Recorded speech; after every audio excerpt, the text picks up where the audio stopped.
Oh, we got Lukey McLean popping up. Welcome, everyone. Hey. Welcome back. Big thank you, I guess, to start the show tonight on episode 15, Confined by Walls, Not by Heart.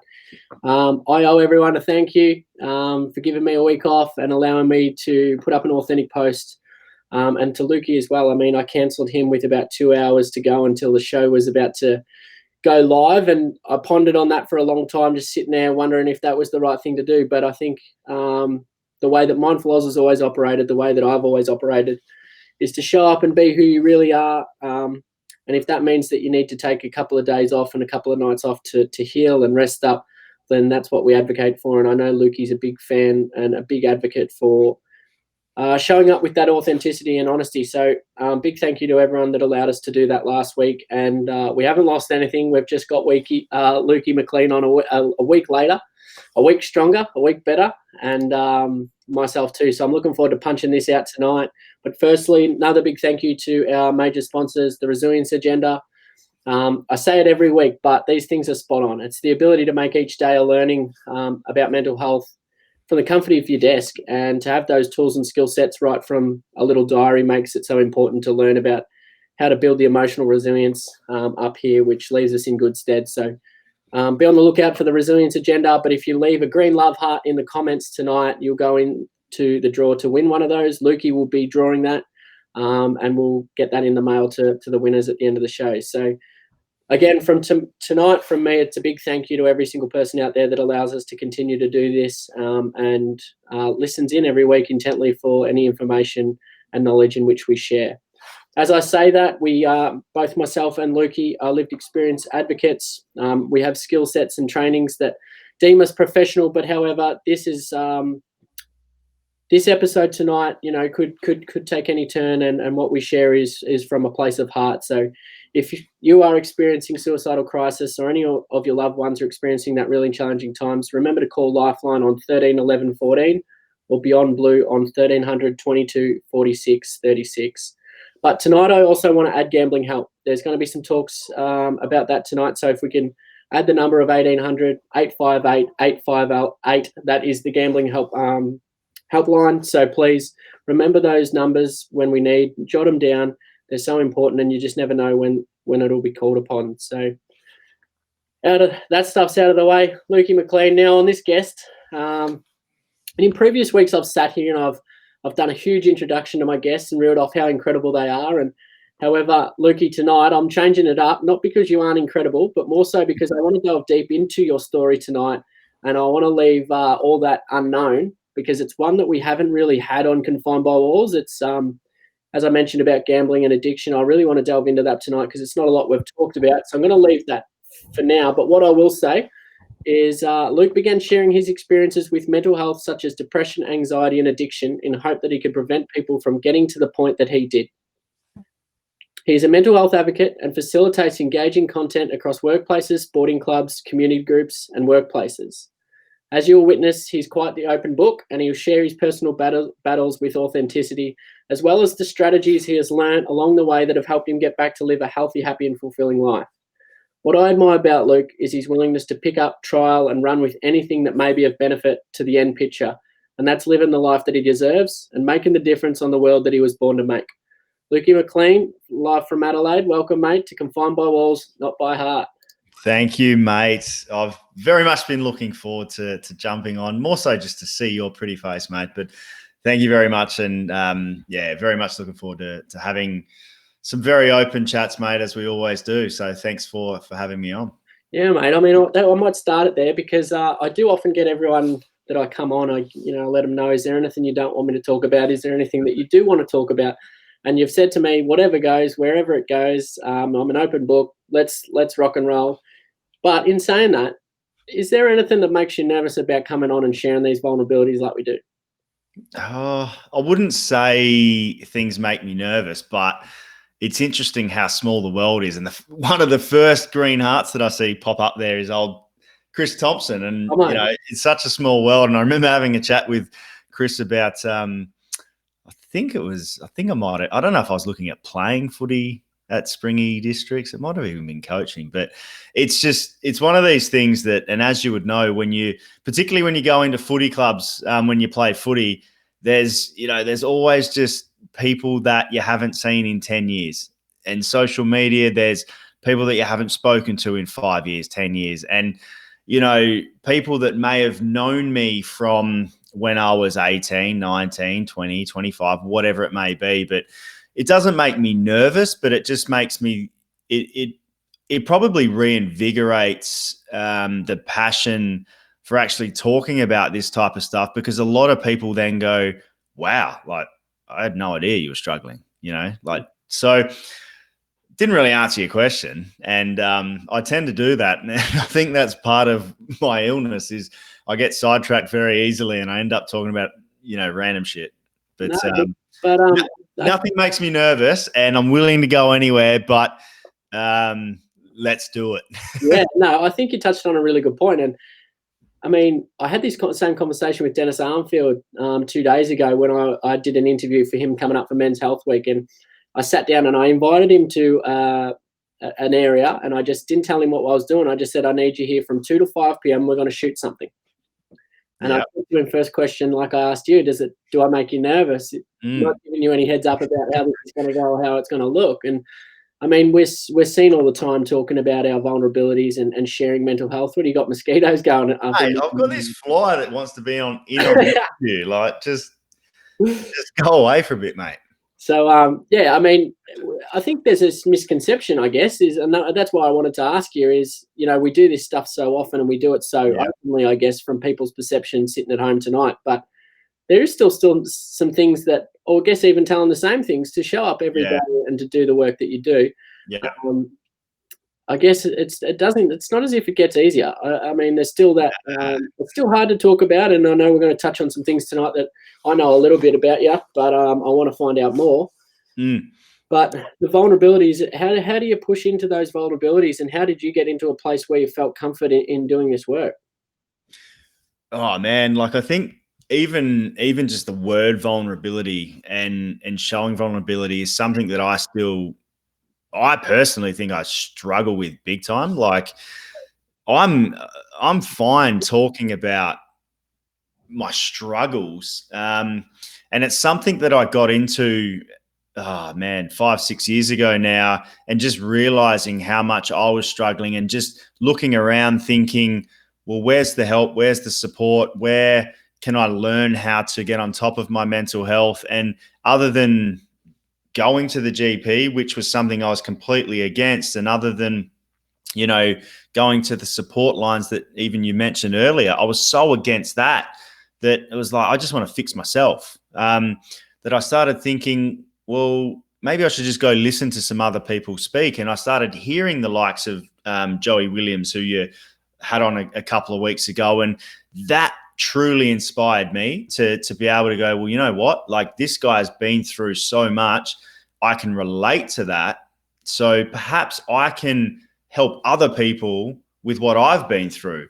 So that's what truly inspired me to I guess, whether that's the vulnerability in being able to share the experience. But yeah, I think in terms of true vulnerability, it's something that's really, really difficult. And ask my missus, she'll be the first one to say that you struggle to do this. And I do. It's one of those things that's really, really difficult to be able to do. But it's like anything, the more that we look to learn and understand and practice, the better that we can get at it, I think. So, yeah. I mean, I've read some different pieces on yourself over the years through the media, and done my homework. And You know, I see in there frequently how you talk so openly about the fact that helping people, I mean, happy people help people, and you've found a lot of healing through doing this work. Yeah, no, I definitely have, man. I think yeah. What's the best way to put this? I think there's a part of it that it can be like at times about myself when I'm doing it. And then sometimes I've got to come back to the point, why am I doing this? And come back to that true why. And sometimes sometimes that can be doubted, particularly when I'm struggling myself. But when you do get the people reaching out to you and talking to you about, what they're going through, they didn't know who to talk to. That gives me so much confidence in what I share, because sometimes I completely question myself and I think, why am I doing this? No one's listening to me. No one cares. My story is not this. It's not that. And it's me just putting myself down and giving myself no value. And I know we've had personal conversations about this before, but when people, all they want is someone that can relate to them and just listen, that then gives me so much belief in the power of lived experience storytelling, essentially. And that's what, even when I doubt myself or when I doubt the advocacy work, I think that's the point that it brings it back to, is there's people out there that need relatability and they need someone that can inspire them to seek the help or to talk to someone or to start doing the work themselves, whatever it may be. They need that lived experience relatability in some instances. Yeah, and you talk about the lived experiences, so let's get straight into that. Yeah. I'm going to bring up a little photo of young little Luke McLean with his wicked haircut. There he goes. Let's get that up there. Which one am I, mate? Let's talk to this. Let's talk to young Luke McLean. How did all this come about? Let's just go strip it right back and take this right back to this photo. Where does it all begin for Luke McLean, and how did you start to recognize the feelings in which you were going through? Mate, I look pretty miserable there, I must say. It must be just old photos. You always look sad. But I was a happy kid. I was extremely outgoing. Sport was, there was always a footy in my hand, or in summer it was cricket, and I never got out once because I just would not go out. I was so competitive. And I had lots of, I had so many friends and outgoing and all of that. And for me, I didn't really realize the journey, but I go back to when I was 13. So my brother there on the left, my older brother, we lived with my mum up until the age of 13, and we used to go see dad every second weekend. And I was with dad one weekend, and mum messaged dad, I think it was, saying, you're going to have to keep the boys because I can't actually afford to keep them anymore. There was a letter that was read at some point, and basically mum had a gambling problem herself, and basically just couldn't afford to keep us. So thought it was best to send us to our dads. Now, I didn't really see mum and have a relationship with her for quite some time from that. Never really understood that would have an impact on me. I just thought, oh, well, now I've got to change schools because I've got to move from one side of Adelaide to the other, which Adelaide is tiny. It's not even that big of a deal. But when you're 13, just starting high school, for me, it was a massive deal. So anyway, I sort of went through high school, and I didn't think it affected me so much because I just had one goal in mind, and that goal was to play AFL football. And I had that from the age in that photo, and nothing was going to get in the way of it. School didn't matter to me. I just rocked up because I had to go, but I was just going to play AFL football. And, I sort of went through the system. I played state under 18 footy for SA and had a decent carnival. I started playing senior footy in the SANFL over here, and I was on the right path. And it didn't happen. I was not for really any reason, but I was good, but I wasn't that good. And it can be a bit of luck to get picked up at times as well, but it just didn't happen. And I quickly gave up. I quickly turned my mindset to, well, I don't want to play SANFL footy, because I was struggling to even get a league game. Like, I was playing reserve footy, and the pay was like $50. So for me, it was about, well, now I'm not playing AFL. I just want to get money and I want to cash in on this.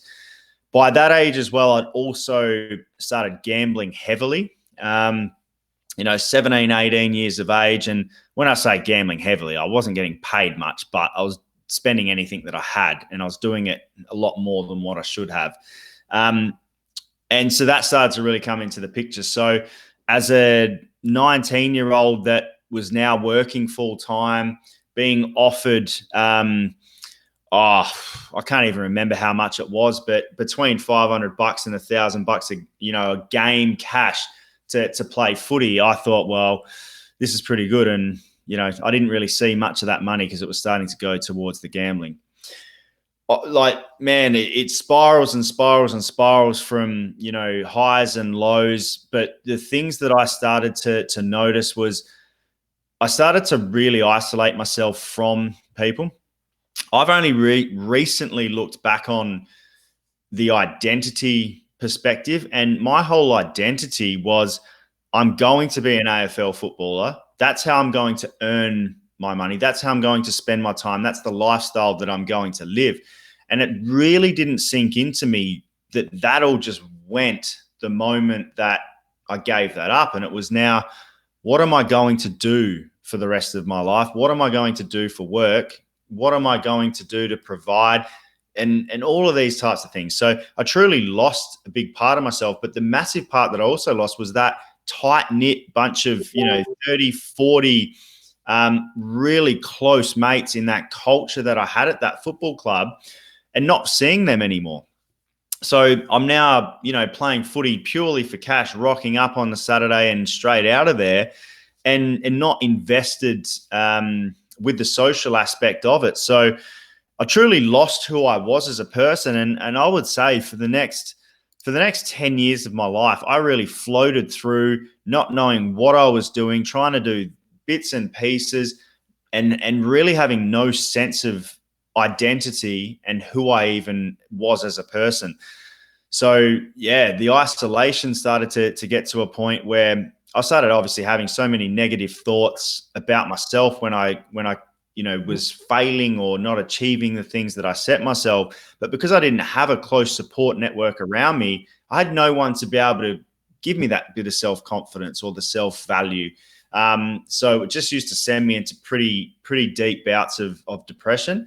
And I'll sort of continue on that, I guess. And I self-diagnosed myself at the start, and I looked up depression, and I thought, yep, I've got that, I've got that, I've got that, I've got that. And I thought, yeah, I've got depression. Right. How to fix depression into Google. So then I started, trying to do all these self-managed things. And I was trying to really do it myself because I didn't want, as I mentioned earlier, to, number one, go to the GP. I didn't want to talk to mates or friends about this because I'd had issues when I'd done that about my gambling earlier, where I didn't get the support that I'd probably wanted. Let's hang there for a bit. What was Sure. some of the responses that you got when you shared initially some of those things that you were experiencing? And I know I'm assuming that you weren't able to articulate exactly what you were going through because of stigmas and other bits and pieces, probably a lack of understanding yourself. What were some of the responses you were met with when sharing whatever you did and however you did it? Yeah. So the problem was that I found, with my gambling, it got to the point where I was in debt, and I was quite young, and I couldn't afford to eat, so I kind of had to ask for help. And I remember, I went to Dad and I went to my brother, and they were my two supports. They were my two essentially role models, and that's who I went to. And I can sit here and say 100%, I know that they love me. I know that they care. I know that they would do anything that they possibly could, but they also only knew what they knew. So they haven't dealt with someone with addiction and known how to support. So when I went to them and told them, I guess the natural responses were just, they were disappointed as the position that I was in. They wished that I was doing better. They wanted me to do better. So I guess that natural response, and this is may not even this may not be how they were, but this is how I saw it, Yeah. was that disappointment in me. So I went away from that going, well, I just need to get cured. I need to be fixed so that I can go back to them and make them proud. So the next time that I gambled and the next time that I needed help, I didn't want to go back and ask because I didn't want to disappoint them even further. Makes it difficult. I know a lot of people that I speak to on a daily basis have the same thing where they reach out for the first time and they're met with people that are disappointed with them, that recoil at the first signs of struggle and run away from those things because we don't know how to articulate or don't think we have the skill set in which to help, but also our disappointment. Like you said, I know that, numerous amounts of people I've told about my experiences are met with disappointment as well. And that doesn't encourage you any more to, got him? No. Doesn't encourage you anymore to speak up and share those truths. So it makes it hard. But I mean, it's nice to hear that you had the resilience to go away and go, well, I want to make them proud. I know they're disappointed now, but there's work for me to do there. Whereas a lot of other people would just go back into hiding after that and never share what they're experiencing ever again. Yeah. Man, it was definitely a roller coaster because it's one of those things you don't know you've got a problem until you're at rock bottom majority of the time, and when I was, 17, 18, 19, as I said, I was only making 2, 3, it doesn't really matter what the number is. Like I would spend whatever I had, but it didn't really matter at the point. So I didn't see that as a huge problem. But then when you start borrowing money, you start getting credit cards, you start getting personal loans, and banks start going, oh, hey, how about we make that credit card a little bit more of a limit? It's very enticing to someone that's wanting to get back onto that, or back in front so that I can go back to them and say, hey, I've done it. Like I'm all good now. And I'm, I've sorted that debt out and I'm, I'm in a position that you wanted me to be in and all this kind of thing. So it probably hindered me for a very long time, not being able to be truly open and vulnerable about how I was. But at the same time, it has helped me build quite a resilient mindset myself because of all of that, or all of the problems that I have had.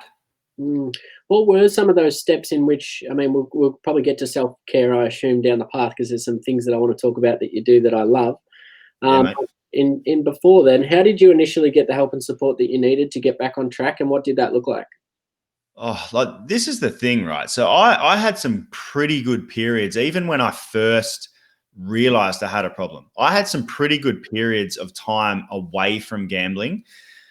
The things that really helped, and this can be for anything. It doesn't have to be a gambling addiction. It doesn't have to be just an addiction. It can be any problem. But like for me, sitting in the room at Gamblers Anonymous with other gamblers who can sit there and not judge what the hell I'm going through.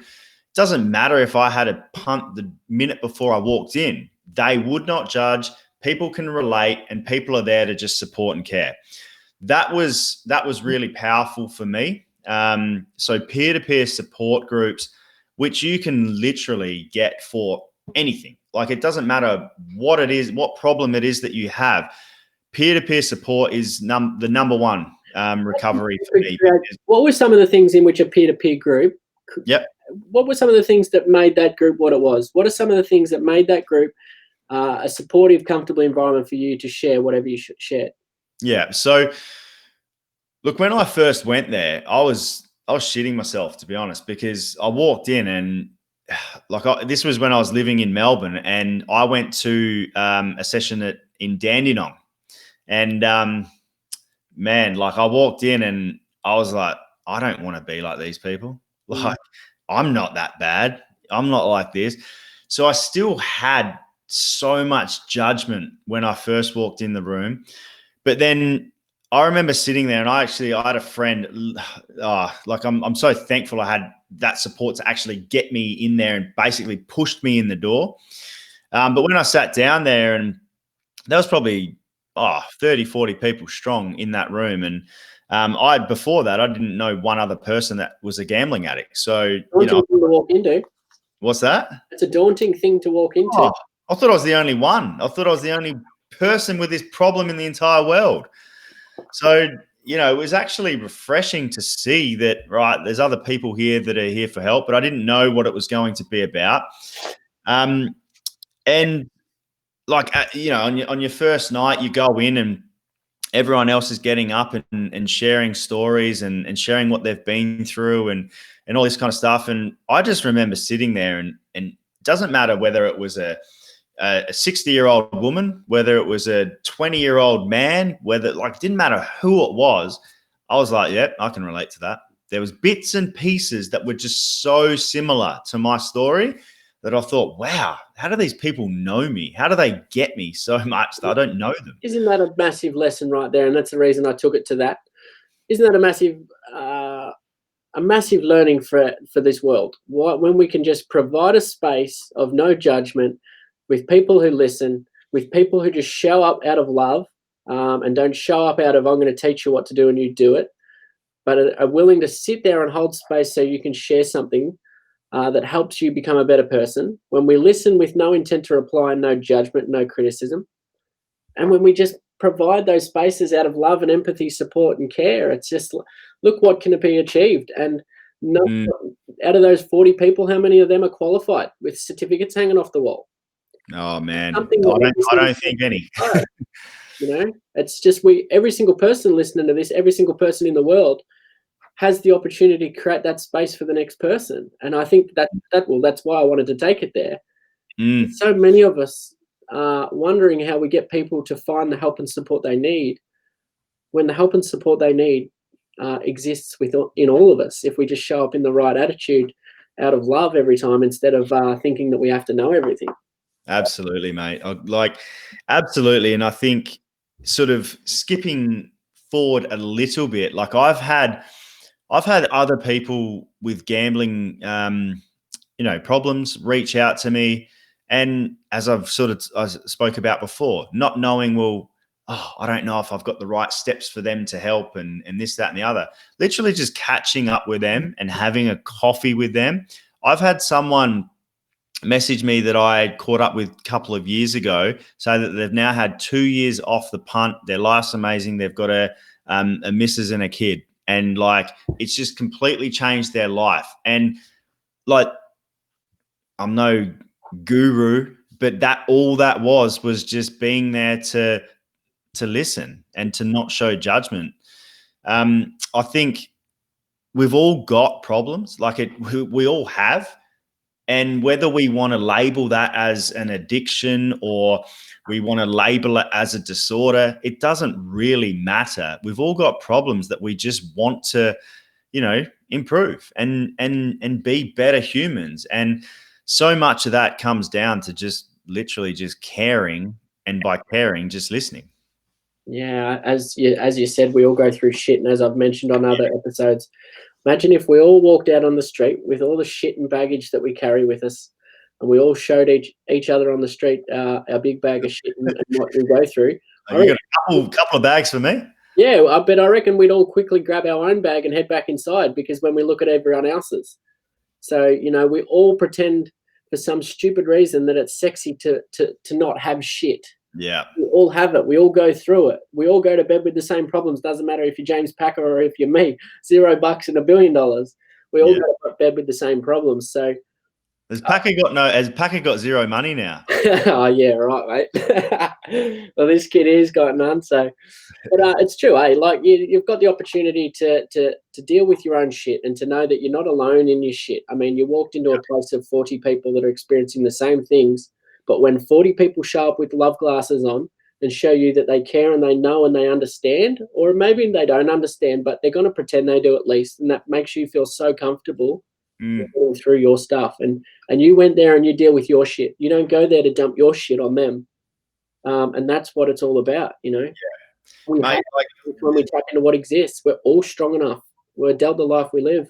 So we're strong enough to live it. The other thing that I really got, and as I said, I've been in and out of Gamblers Anonymous now for, the first time I went there was I reckon it was 2014. in and out and different, because as I said, I moved from Melbourne back to Adelaide. And so I've been in different groups, and there is different connection in some groups. You just seem to connect better with some people. But one of the things that I've found so not valuable, I guess, but there's people there that haven't had a punt for 15 years, 20 years, yet they still rock up each and every night. When I first went, I used to think, why would they still go? Like, you don't gamble anymore. What do you need to be here for? But they get so much value out of being able to support other people. Like, and that helps their therapy. Like, that is medicine and therapy for them. Like it is for me and you as advocates. I mean, yeah, by no means am I healed, but I mean, I could go about my natural born life doing other things, but yeah, this is so rewarding when you can share the knowledge that you've got. Like, it would be an absolute waste to experience what you have, what they all have, with gambling, and to leave that where it is, and to go about the rest of your life not sharing it, knowing you could absolutely help someone with that. And we all have those skill sets to be able to pass on. Yeah, absolutely. Oh man, I'm going to get that thing. By the end of this, I'm going to get it. If there's any vegans on, like, is it bad to kill a fly? Mate, if it's doing that much damage to you. Hey, let's draw attention to that fly. If you think you're too small to have an impact on the world, there's your tag right there. Eradicating that. I use that. I do use that in all of my talks, and I do. Is it paraphrase or quote? I do quote you. You credit me, do you? Yeah, mate, I love it. Awesome, mate. Gambling, you're at the brink. It's something that you still experience. Am I right? Is it something that you still have to manage and look after from time to time? 100%. 100%. Yeah. Is it something that has led to other things? I mean, you talked about depressive symptoms. Yeah. So yes, recently actually, because yeah, man, we've spoken about this, but I've sort of been on a bit of a therapy journey, I guess, over the past maybe 12 months. And it's almost been like, give me a diagnosis. I need to know what's going on, because I had a diagnosis or an anxiety disorder diagnosed back in 2017, 2018, but never really understood it. And realistically for me, the anxiety was, I went into the GP on the back of essentially gambling 30 grand, and like, it was like literally in a day or two, and I freaked out. It was money that wasn't mine. I thought I was going to go to jail. Like, all of this stuff was going on, right? So, and I'd had a fair period of time away from gambling before this, so I just had a complete meltdown.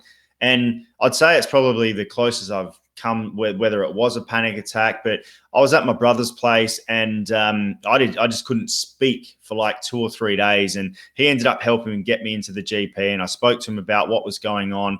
And he ended up, diagnosing me with an anxiety disorder, but I never did anything from that. I went back into therapy with my gambling and focusing on that, and that was the issue, and blah blah blah. But I guess over the past, it's probably been a couple of years, and it's realistically been since I've been with my partner, and I mean, we've been officially living together for 12 months, but together for almost a couple of years now. And I think being around someone 24/7, where I couldn't just isolate and I couldn't hide away behaviors, and it brought it to the light. Made me start identifying with a lot of my symptoms. So I started going down this path of trying to understand what was going on and why I act out in certain ways and why I get triggered by certain things. And it was only up until recent that I don't have an official diagnosis, but very strong assessment saying or suggesting that I've got borderline personality disorder, which for me makes a lot of sense when I start looking through the symptoms. I start looking through, I guess, the traits and behaviors and things like that. So I guess for me, what a lot of the main issues have been is a lot of, as I mentioned, lack of self-worth and identity, a lot of disconnection, which has brought, I guess, the depression on in times, because I felt very lonely.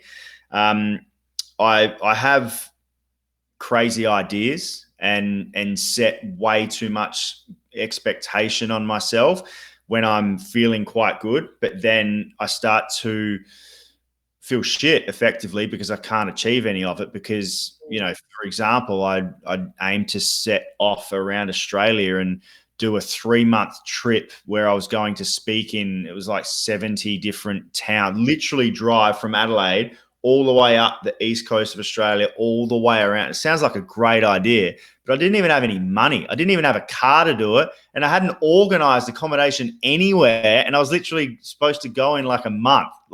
So when that started setting in, it just I just go into shutdown mode, cannot talk, cannot sleep, cannot eat, and I have that on smaller scales a lot of the time.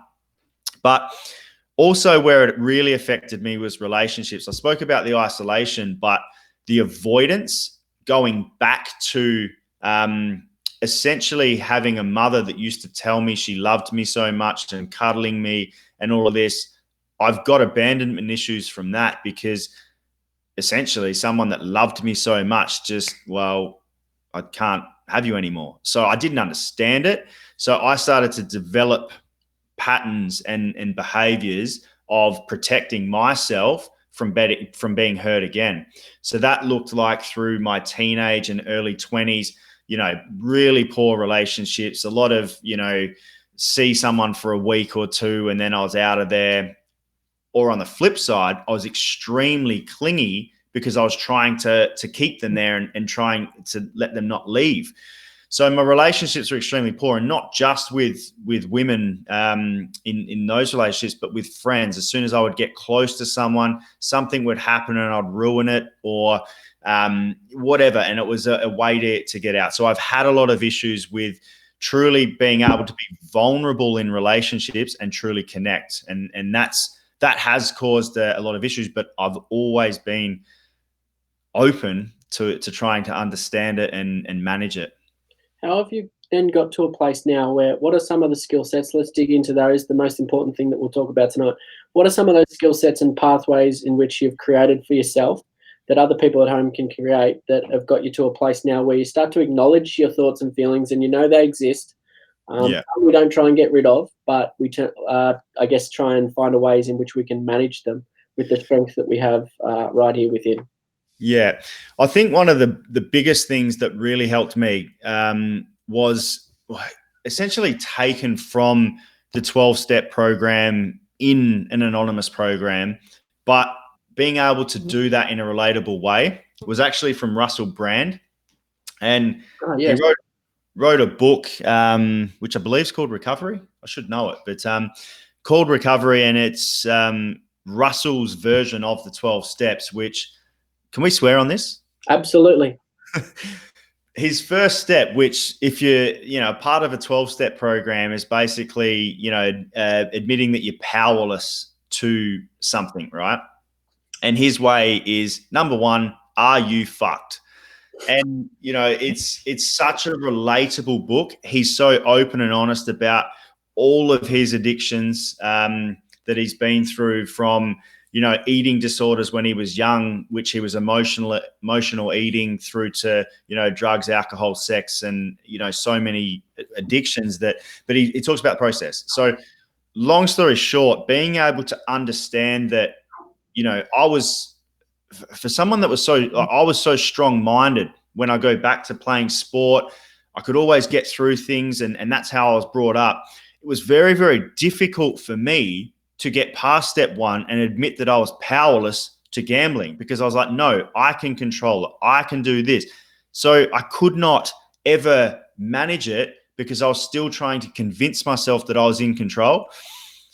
That's the same way with my disorder. It's essentially, there's behaviors when I lash out over the smallest thing. Like literally I'll be playing, I don't know if 6-year-olds shouldn't be playing Fortnite, but Danny's little boy will sit there. He loves it, man. He loves it. Borderline addiction. But anyway, he'll sit there. He loves it so much. If you ever want to get him a present, just something to do with Fortnite. But yeah, anyway, so he'll sit there playing and I'll play with him, and, he'll run the other way or something, right? And I'll get triggered. I'm like, man, come back here. And I start to snap at him. And it's like, dude, you're a grown man. This kid's 6. You're playing a video game. Like, it's okay. Or I'll play FIFA and I get a goal scored against me. I know it's frustrating, but like I take it to the next level. And it's like, I need to I come back and I work those steps and I sit there and I try to remain calm and I try to understand, right, I'm powerless to this. I then try and work through and I try and identify what are the behaviors that what am I doing right now and why am I doing it? And then I try to come back to, well, is this my true values? Is this how I want to act? Is this how I want to behave? And if it's not, then trying to rewrite that and change the script. I know that's a long-winded thing, but basically read Recovery, Russell Brand's book, which you can also get online. Can I drop that in the comments somewhere? We will, yeah. Yeah. But yeah, so that essentially for me was understanding, right, accepting I've got a problem, getting the help for it, which, I've done through constant therapy. I've been to counseling, I've been to group therapy, I've been to psychologists, psychiatrists, I've been to all of that, which that's one part of the toolkit. The other part of the toolkit for me, which essentially over the past couple of years really is really building out my support group and having people in that support group that I can go to without judgment. Like I had a relapse. Oh man, like I used to beat myself up about my relapses. Like beat myself up was the end of the world. I had one, man, it was like, I've got a little, it's I Am Sober app and it tracks your days and it gives you a little motivation. I think it was like 110 days ago or something, which normally I'd be so ashamed to say that because I feel like I need to have 5 years up. Yeah. But it was like a day or two where things got too much and I just punted. And straight away I reached out to, I've got, 2 or 3 people that, well, more than that really, but 2 or 3 that are my go-tos of just saying, fucked up, and it's like, it's okay. What can I do to help? And I know that I've got those people because I've put in the time to build those relationships. I've been honest with them. They're honest back. So yeah, just really being able to have that. But then also, which, we speak about self-care, but being able to have a plan, but also being able to understand that particularly if you're unwell, don't overload it. And that's something I'm very guilty of doing, is mapping out literally every half an hour of a day that I need to meditate, ice bath, this, and this. And it's like, man, just when you're struggling, just do one thing. Just do one thing, So having a well-being plan, having that support network, and yeah, just working essentially a program to get better. Absolutely. And how do you find those things in which to build the program about? And how do you find these things that you do for your wellness? Mate, a lot of really connecting. I mean, I'm probably fortunate with what I do that obviously I get to speak to a lot of people like yourself that have got, strategies, but it doesn't have to be like, you don't have to go online and pay $5,000 to get a program. That's the benefit about this. There's so many people living, with lived experience, that it's just being able to either, find that peer-to-peer support group and have chats with people, get a mentor, whether that's with, through a Grow mental wellness group, or whether it's through an AA, GA, or whatever. But yeah, get some people that understand what you're going through and that you can talk to, and just get tips off them. Like I remember, it's an anonymous program, but first name's Jeff. I love Jeff. Every time I hear the name, I always think of, my name's Jeff. Always. Right. He's an absolute cracker. But I just remember the first time I went into that particular group and him just saying, talking me through how to limit the damage. And, for someone that goes in there, you don't want to think about that because you're like, well, I never want to gamble ever again. But he's like, well, if it does happen, which it may, you need to be able to limit it. And it's being able to have my money put into my girlfriend's account so that if I relapse, I've only got access to a small amount. It's then being able to, remove different apps and different bits and pieces, but just small little things that you can get from people that can obviously relate or that have been through it. Other than that, it's really just finding things that you're, well, not passionate about, but things that you can do. Because like some people will be like, yes, meditate. Some people will be like, running will work. Some people, it's gym. Some people it's, cold showers and the cold exposure, those. But not everyone will like doing certain things, and you don't have to force yourself to like it. But it's being able to, and I think I've seen your work with, being able to get one thing within psychological, one thing within emotional, one thing within physical, and being able to understand what those activities are that you can do and finding what fits into your lifestyle. Yeah, it's also about providing ones in which you know that you've got full protection if one of them drops out. I mean, a lot of people rely heavily on your gym and your exercise and these sorts of things. And then what happened when COVID hit? Bam, there goes your wellness plan, and all of a sudden you end up well. You break a leg in football, next minute you're out for 12 months and you're by yourself, you're isolated because no one wants to come around and hang out with you because they're at football.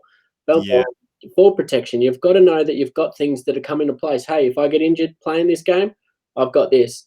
If COVID happens again and I don't have a gym, I've got this. If it's socializing, is it, and COVID comes, well, then that's out of the question. So it's like, well, I've got this, so it's okay. And you've got things in place that you can go to when you know that when things are getting tough. And I guess that there's a big lack of that. We have one or two things in our repertoire that we think, well, when I'm unwell, I do these things. And again, speaking to that, we only do them when we're well. And we only do them to get well, and then as soon as we're well, we go off the bandwagon. So, plans, it was, I guess, like you said, every single category, psychological, spiritual, all these different things, or physical. It's about knowing that you've got ample enough to know that if one of them or two of them fall, that you've got other ones in place to pick you back up again. Mate, great point. And I think just on that, I was just thinking as well, because there's such a lack of understanding and education on what mental health even is, that we, the vast majority of us kind of think that for us to have a mental health problem that we need to, experience extreme trauma, or that we need to be, genetically born into it or whatever. But understanding that all of those things that you just mentioned, if we're not prepared, those things can affect us so dramatically. Like, relationship breakups, loss of work, which is obviously affecting so many now, and which, can come with loss of income, loss of friendships, breaking the leg at footy and not being a part of the group. All of those different things completely change our routine and change our lifestyle. And if we don't know how to proactively, change that routine, then all of a sudden we fall into negative behaviors, which, periods of time in isolation or periods of time under high amounts of stress, that's when these mental health challenges are going to arise. And that's when, they come up. So it doesn't have to be, definitely doesn't have to be a hugely traumatic experience. No, not at all. I mean, this, as I said, it should be something that in which every single person listening, again, like I said earlier, is building the skill set and what I call a ladder. Build a ladder and know that when we fall in the pool, we're able to get out of it. So who knows when the next pool's going to show up. So it's about creating these things that enable us to be strong enough to get through them. And resilience is only built through stress. So we need to put our body and we need to put our mind through that to become it. So, I mean, as I always say, life's not easy, never will be, never has been. There's going to be a bad day around the corner, I can guarantee it, for every single person listening, for myself included. It's about knowing that we have the skill set, the ladder, to get out of it. So, unfortunately, for a lot of people, we wait until we've fallen in the pool to try and start building our ladder, and it's a very, very difficult place to start building tools and skill sets from, when the last thing you want to do is even get out of bed. Yeah, mate, 100%. Let's talk about cold exposure. Yes, I should have set this up on out in there. We should have run through it. Should have dropped you in it.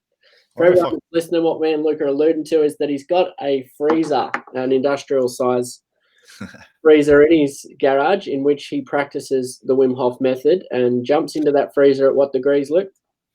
Well, currently it's sitting at 0. Oh, frozen. Yeah, no, it's a bit nippy at the moment. It is a bit nippy, but normally it sits between. Yeah, it's normally about 2 or 3 degrees, but obviously the cold weather, and must admit I haven't been in a few days, so the temperature drops when I don't go in it. But yeah, sitting at 0 at the moment. Awesome. Do it. I guess you found cold exposure around similar times that I found it, and I know that we've travelled together to go experience Wim Hof and to do these things. Yeah, it's one of those things that I keep getting called crazy for, and I'm sure you do too. Let's talk about the benefits of cold exposure and breath work and what they've brought to you and what they've brought to me. Yeah, mate, it's yeah, look, I don't even know when I came across Wim Hof's work, but initially I did just start with the breath work, and it was at the time when I was really starting to practice mindfulness a little bit more as well. And I just started to use it as a way to just connect in with my body, because for someone, as most people probably listening are well aware, so strong in my mind, and, the brain controls everything when it doesn't.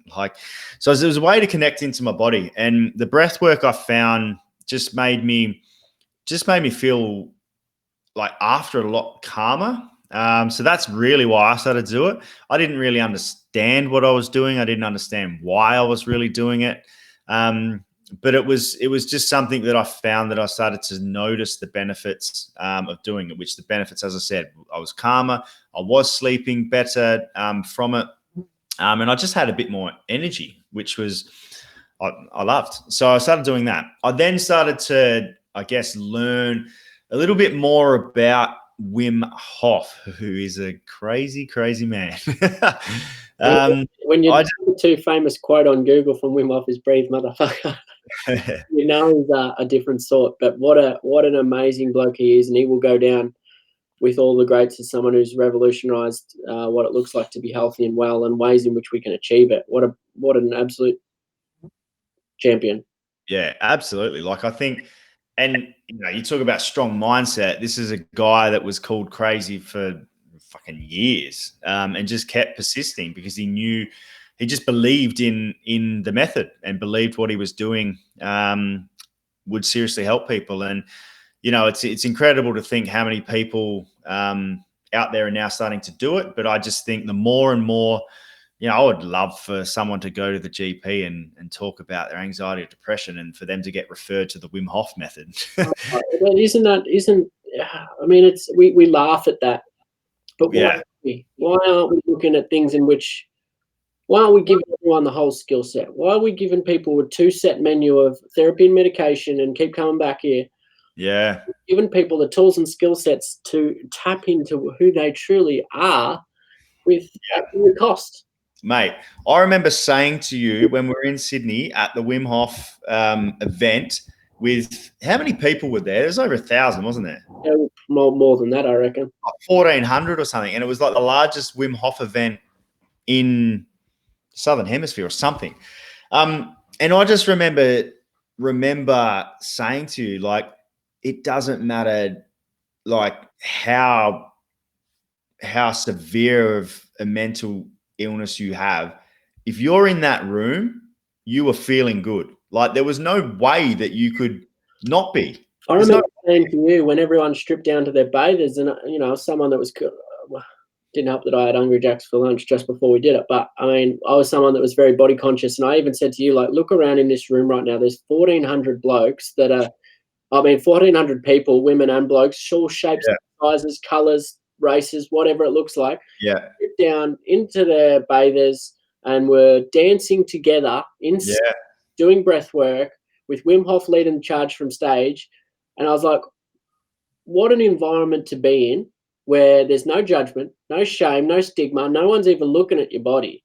Everyone's just there to be better and to help you get better. And I just think what an environment that is. But it is incredible. I get frustrated because this is what we're doing. We're giving people a 1-set menu of this is what it looks like to be well, which is really not bloody working in the country. Yet we can give people, hey, heard about this bloke that does amazing work, and in his environment there's 1,400 people that get down to their bathers and do this thing where they dance and heat their body up. Then they go jump in an ice bath and they start breathing, and the science is there to show that it's bloody unbelievable for your body and your brain. That's it. Like, talk about getting out of your own head. Like, remember when we rocked up and we were standing out the front, like in the corner, mind you, because everyone started dancing. I was like, fuck, I don't want to be that person doing that. Like, I felt uncomfortable. I know you did. Yeah. Garth rocked up, and man, that was another level. But anyway, we started to get into it a little bit because, you know, we were just following everyone else. But then inside, like, we were hoo-haring for 45 minutes.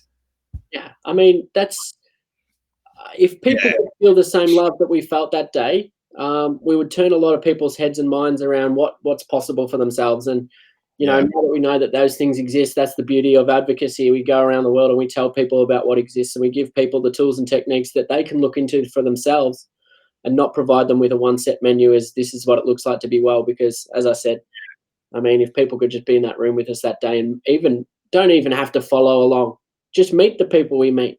You know, what an environment if you just have a place where everybody shows up in the betterment of the person next to them. And it was just, that's how people are going to get well. Energy, isn't it? It's the energy of being around people that, like, there was no judgment there. And that's, we come back to that, but it was just the energy of people just wanting to live a healthier life.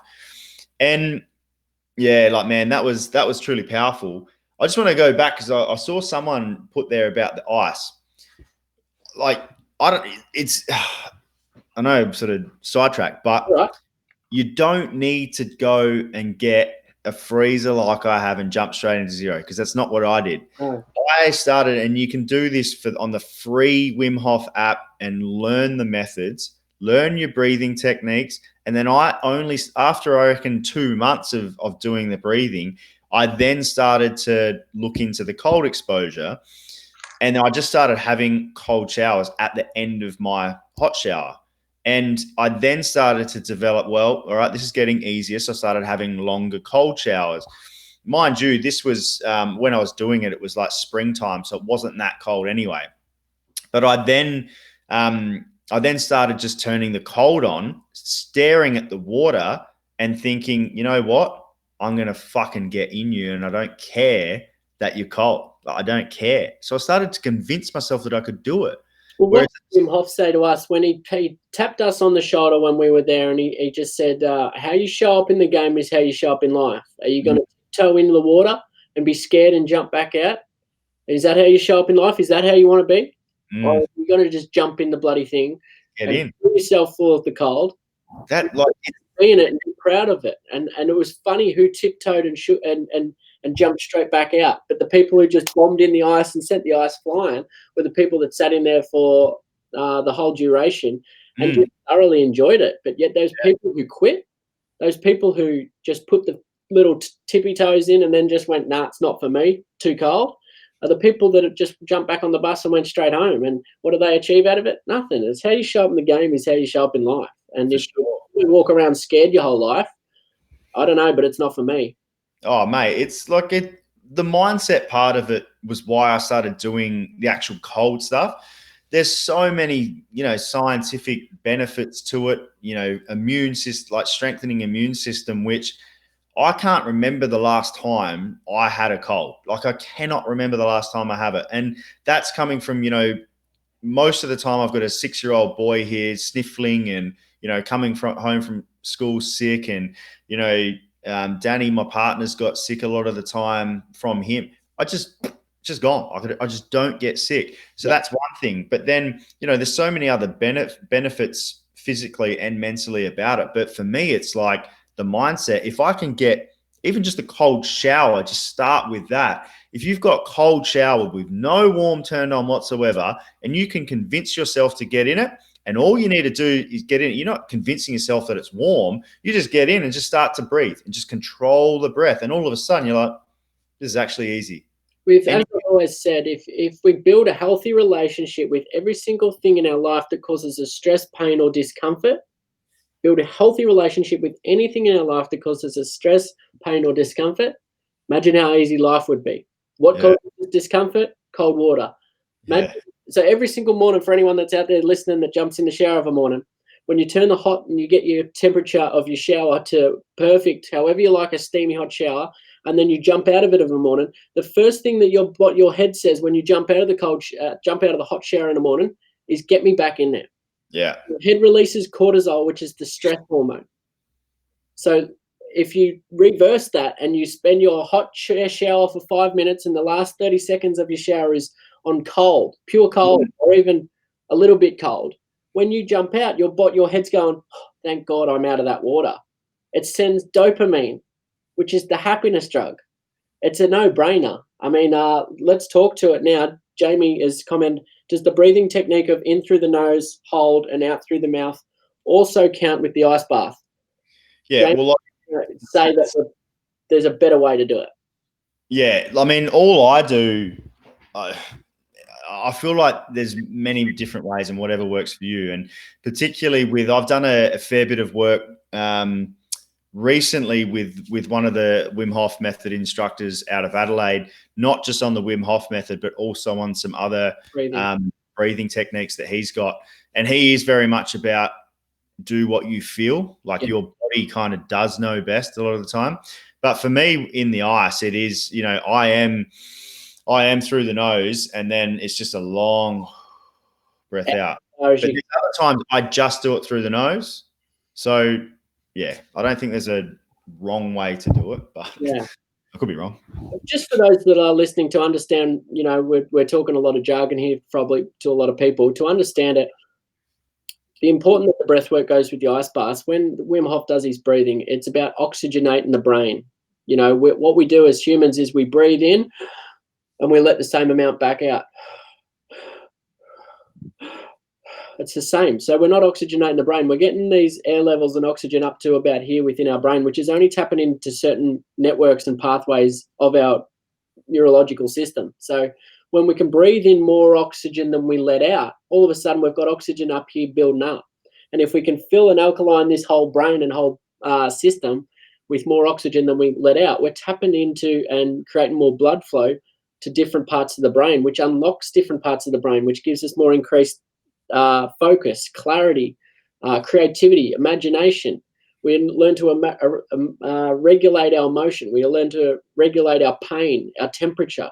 The brain's a magnificent thing, but there's a lot of us that aren't giving it what it needs to be, what it is. And I remember Wim Hof saying to me, you, Luke, up here, your brain is a mansion, and we get that when we're born. But as a kid, when we're born, we only get given the key to the front door. And it's our responsibility for the rest of our life to unlock all the doors in our mansion. Yet only 99% of people go to the grave, only unlocking 30% of their true capacity within their brain. Yeah, that's unlocking 3 doors in your mansion, but you still got 7 other doors that you have never touched.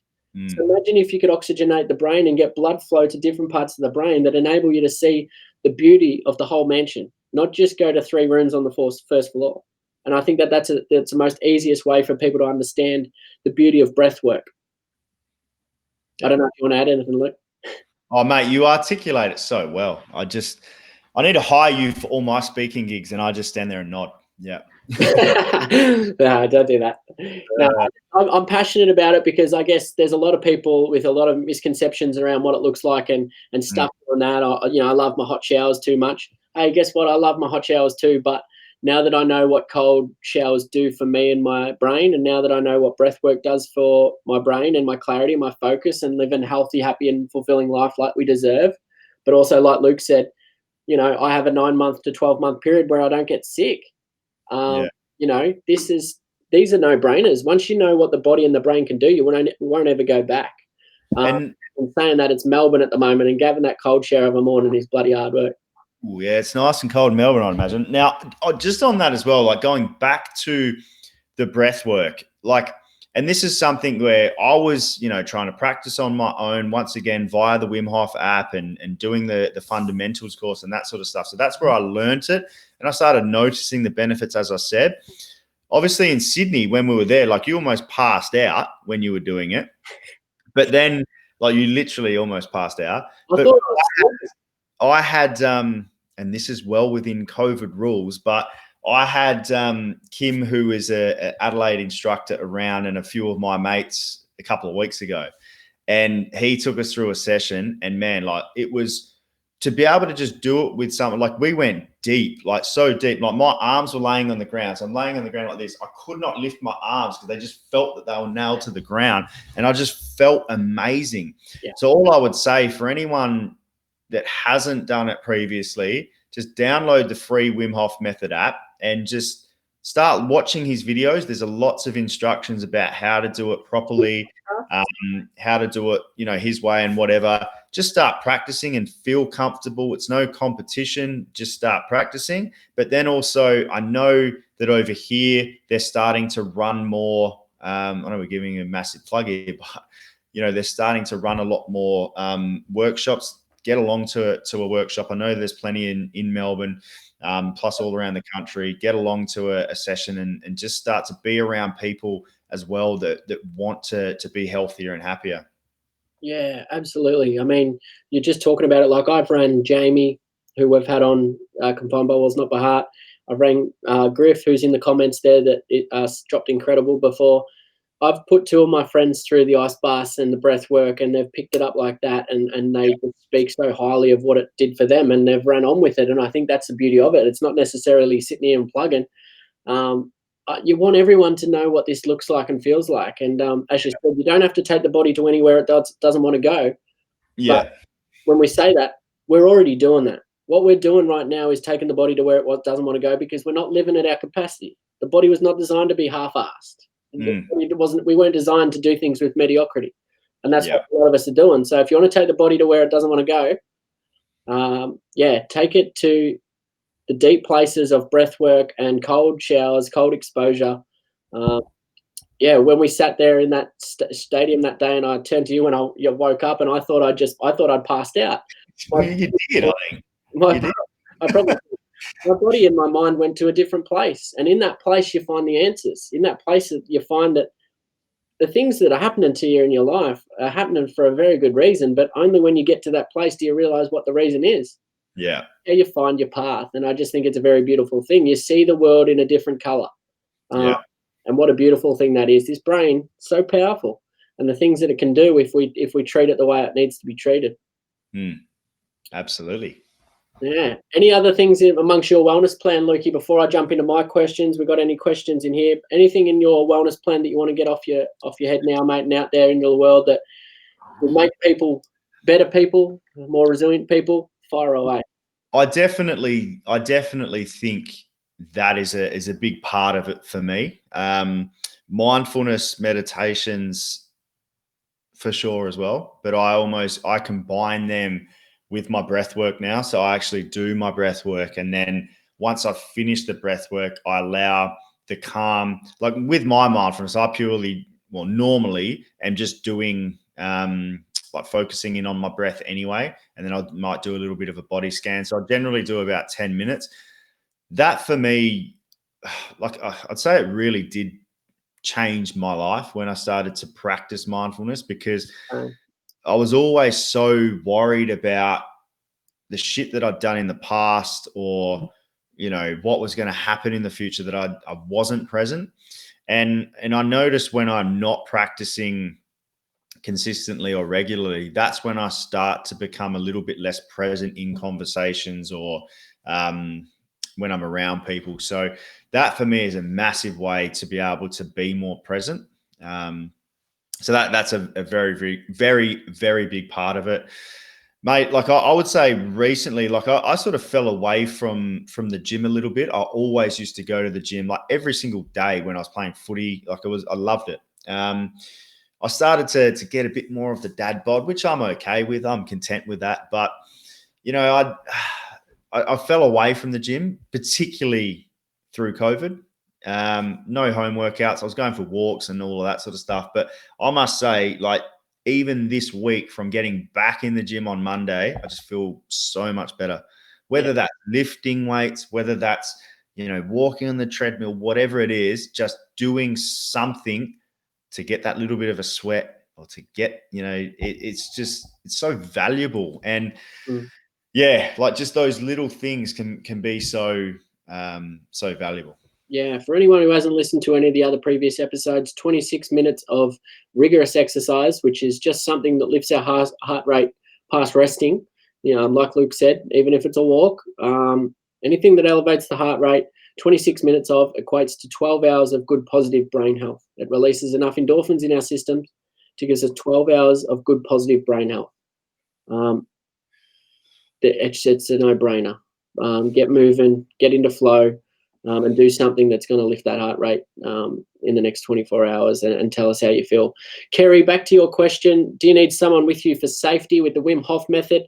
Yes, I would recommend that when you're learning with this method, yes. However, it is a very safe method. It's evidence-based. There's a lot of research and science behind it. However, when you do the breathing techniques, do not do them with while you're steering behind the steering wheel of a car, and don't do them when you are underwater. Just in case you do take your body to a place in which you might pass out through the breath work, you don't want to be at the wheel or underwater. So I only say that as a precautionary. I haven't seen anyone do it. As Luke just said, we've taken our breathing to the deepest of deepest levels, and all it did was I nearly fell asleep. That was about it. But and when he said about his body parts moving, and I was the same. I believed that my arms were doing things that they weren't. I was right next to Luke doing it, and when I woke up, I said, "Where were my arms? Where were my feet? Where were my shoulders?" They were exactly where I was when I started breathing. It's just where the mind goes, and it's a beautiful thing to know that you can to get to those depths. So, Kerry, yeah, by all means, if you just follow the Wim Hof Method app, it'll run you through all of that, and it's very self-explanatory, and you can do it from home just by yourself. Jamie, the breathing technique does put you to sleep when your eyes are closed. I guess, mate, yeah, any meditation and deep breath work you can go to sleep. I mean, I put a lot of kids to sleep when I do meditation at primary schools. That's not the aim of meditation, is to make you sleepy. The aim of meditation is to control and acknowledge the thoughts in which you experience, and to know that they're action signals, or to get you to a place where you can acknowledge what you're experiencing. So, yeah, by all means, if you're sleeping, your body's healing. So let it go, let it be. Cool. Lukey, on to my questions. What do you do to your time out? You've got time out on your hands. How do you spend it? Ooh, what do I do? I must say, like I spoke about the PlayStation, I do love a bit of chill time on the PlayStation, I must say, because I've built a pretty good team on FIFA, so I like playing that. But nah, mate, other than that, like simple things for me, like I'm pretty simple. Just getting out for a hike, getting out for a beach walk. Simple things for me. Nature. Who's been the best help and support for you on your wellness journey? Different people at different stages. My partner, Danny's been absolutely amazing, and I don't think I would have come as far as I have within being able to understand myself and become a lot more mature, I guess, without her. I've had, even like people like yourself, particularly within advocacy work, yourself and Joe Williams, just to be able to see the rawness and vulnerability has been massive. I've, lots of mates that I could name, but yeah, one in particular I do a fair bit of work with, who's a mental health practitioner, Vincent Rivieri. He runs a lot of my my trainings for the business that I run. Mate, just to be able to have someone that has the knowledge that he has, but also the care and support has been absolutely fantastic. So as I said before, building that whole support network, which does take time, all of those pieces have come together to have me here today. Love that, mate. And it's a great learning and listening for anyone out there right now, is to know that we're only as strong as the people around us. And I know they're hard to find and hard to come by, but find those 2 or 3 people that make you feel the love, support that you truly deserve, and find the people that are aching to see you smile again. And there is people out there that exist like that.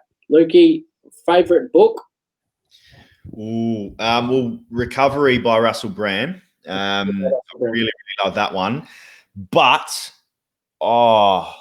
what's it called? Come back to that. Recovery. Go with that, and I've got another one. I'll come back to. Favorite podcast? What's that? Favorite podcast?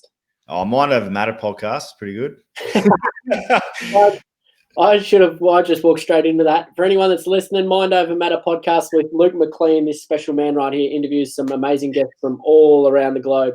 Still waiting for you to click the link for me to interview you, mate. But no, other than that, once again, I do love a good podcast, and that's kind of what got me into wanting to do it for myself. But coming back to Russell Brand again, I do love his podcast. Tim Ferriss is one that the Tim Ferriss show. I feel like it used to be a lot more business orientated and entrepreneurial orientated, which I read a few of his books, which I love for business perspective. But I also, for anyone that, I don't know if you do, but with PTSD, he talks a lot about, he's based in America, but a lot of research-based psilocybin, which, in forms of mushrooms and things like that, but also LSD therapy for PTSD. And the results are through the roof in recovery rates and getting people to manage their disorders. So he talks a lot about that in a lot of his podcasts. So absolutely love his. And then there is another one that I really love for business, which is called Entrepreneurs on Fire. It's a real short podcast, only about maybe 25, 30 minutes. He asks the same questions all the time, but it just gives you great ideas for business, but also, yeah. So it's not really wellness related, but those are the three that I listen to a lot. It's perfect because, there's probably a lot of people that's wellness suffers because of the work that they're doing. So yeah. Everything that we do in life equates to the bigger picture, which is us being well. Let's take it to a different place. Any superpower you could have, what would it be and why? Oh, I have this question almost every night with Kai, the 6-year-old. So, mate,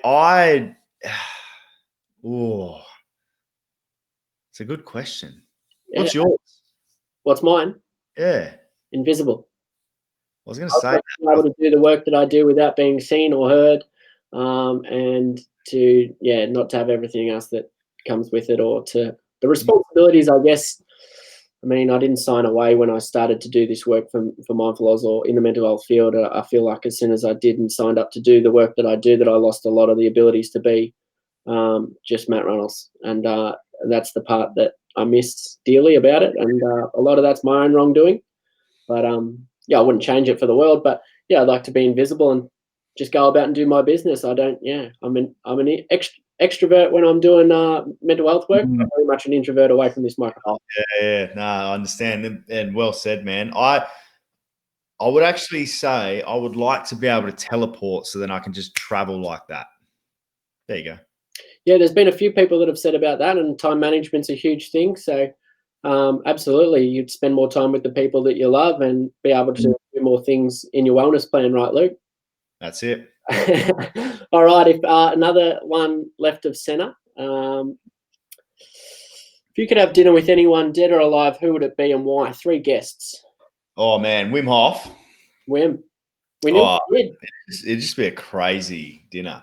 And from what I've learned, he only eats once a day, and it's pasta and has a few beers or wine. So sounds pretty good to me, mate. I'd probably invite Wim. Did you ask for 1 or 3? 3, please, mate.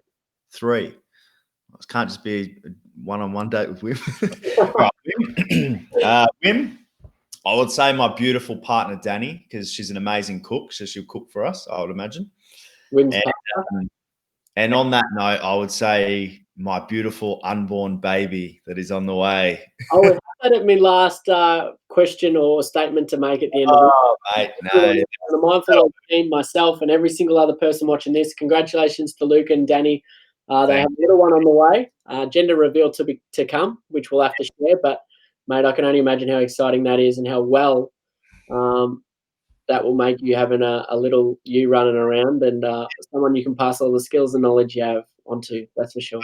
It's I think it's 13 and a half weeks now, and it's like we only just announced it, but it didn't really sink in for me for a little while. Like it didn't. I was like, yeah, like that's cool. Like, I'll be excited. And it's like, then I started to beat myself up a bit because I was like, why am I not more excited? And this, that, now. And it's like, then I think seeing the scan and seeing the heartbeat and the legs kicking, it was like, wow, like just incredible. And I just, from anyone that I've spoken to with children, they're just like, it just takes, your complete focus away from you, and you've got something else that you need to care about. And I'm really looking forward to that, because I think it'll just be, oh yeah, man, I just can't wait.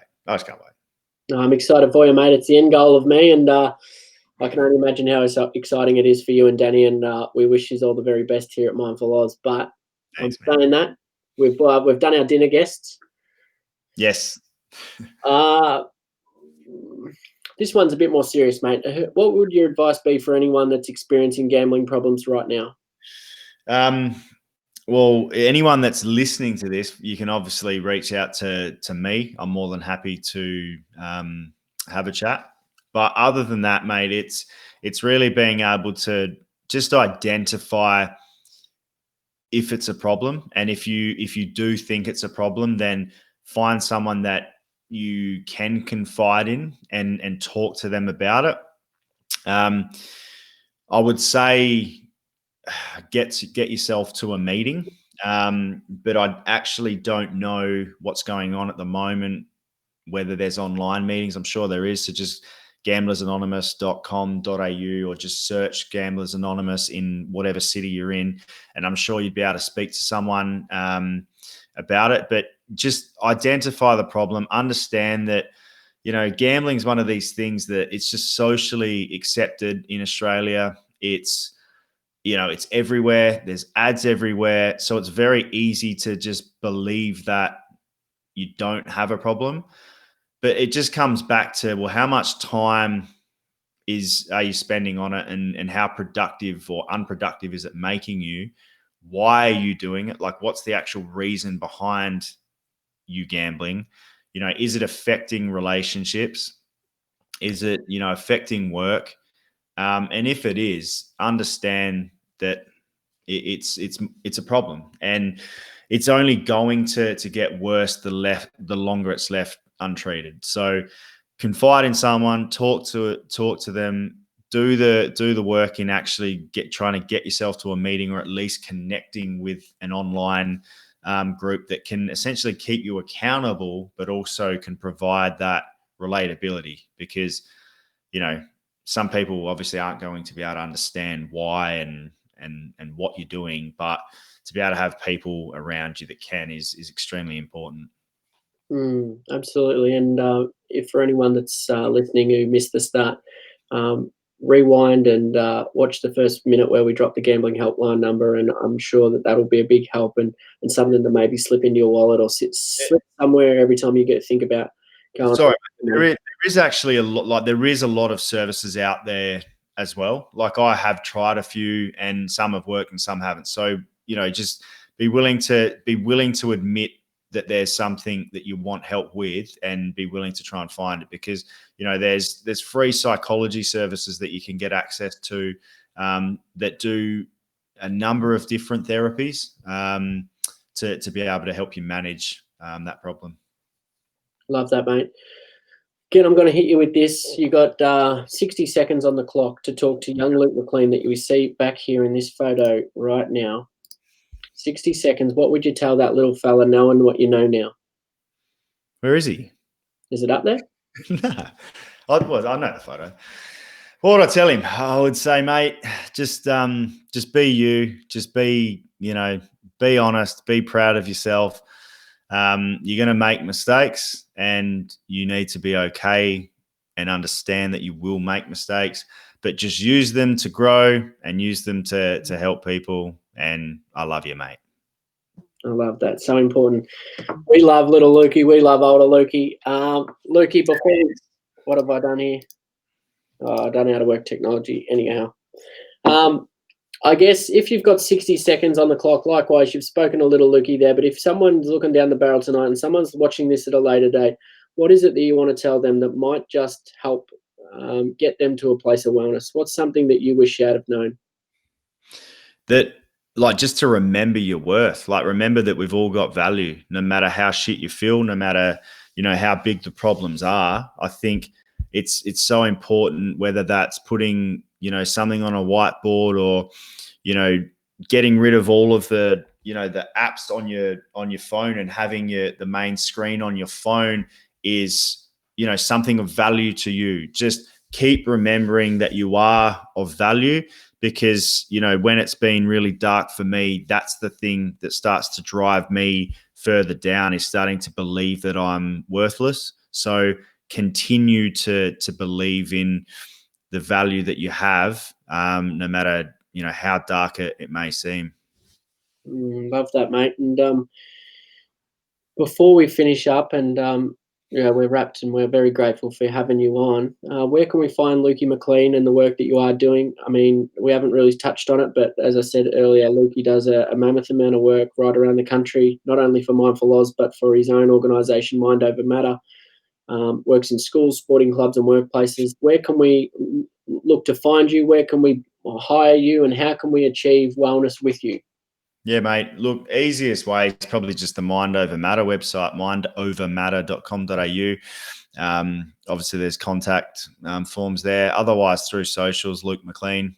Pretty easy to find that. It's McLean, just like it says right there on the name. But yeah, mate. Look, I'm at a point, like, the business is in a decent position, I guess, in a way. Like, it's obviously had to, the keyword pivot throughout all of this, and clearly, just like yourself, I value the in-person speaking and training so much more than online. But it's given me an opportunity to be able to reflect and understand that, it can really impact my mental health if I'm doing too much. So I probably am grateful for being able to reflect and understand that. It's probably reinvigorated my passion to share, but also to do it from the place of where I started it, which was to help people, as opposed to because it's a business. Look, my business is, I work with the practitioner I mentioned before, which he'll deliver a lot more of the clinical education, and we put both perspectives on it because we understand that there is both needed. It's, he completely understands that people get value from their football coach or their uncle or their cousin or their work colleague. They're the people that can truly help others. It's not always the practitioner or the therapist that's going to be able to help. So I can't remember what your question was, mate, but yeah, find me if you want me to come in and talk. I'm happy to, but yeah, I'd love to. But yeah, it's just, let's all just help each other, and as you said, Matt, it's coming back to, let's just care and let's just listen. Yeah. True meaning of life is to live in the betterment of others, and if we all had that same mindset and approach, every single time someone fell, someone would be there to pick them up, and that would be a very beautiful place to live in. Lukey McLean, thank you so much for joining us on Confined by Walls, Not by Heart. Thank you for all the work you do on the hardest edges of love and life to support those who are aching for something better and need positive change in their life. I know I'm a big fan of the work that you do, and I know I'll continue to follow the journey and collaborate however we possibly can. But for now, I just want to say to everyone out there, it will not change unless your emotional investment in making the change is greater than staying the same. During this time, it is difficult. We're about to go back out the other side of a pendulum swing into a new normality. It will be difficult. It will come with challenges. The worst of it is not over yet. Be kind to yourself. Be kind to others. Be gentle. Give yourself the permission to breathe and take the time that you need to heal. And to know that you are loved and worthwhile, the same way we did last week when we didn't operate this show. Take the time you need to stop, pause, and reflect, and do what you need to fill your cup back up, because you are worth it. From me, from Luke, from the whole Mindful Oz team, I love and appreciate you all, and I hope that we can see you on the next episode of Confined by Walls, Not by Heart. Over and out. Thanks, mate.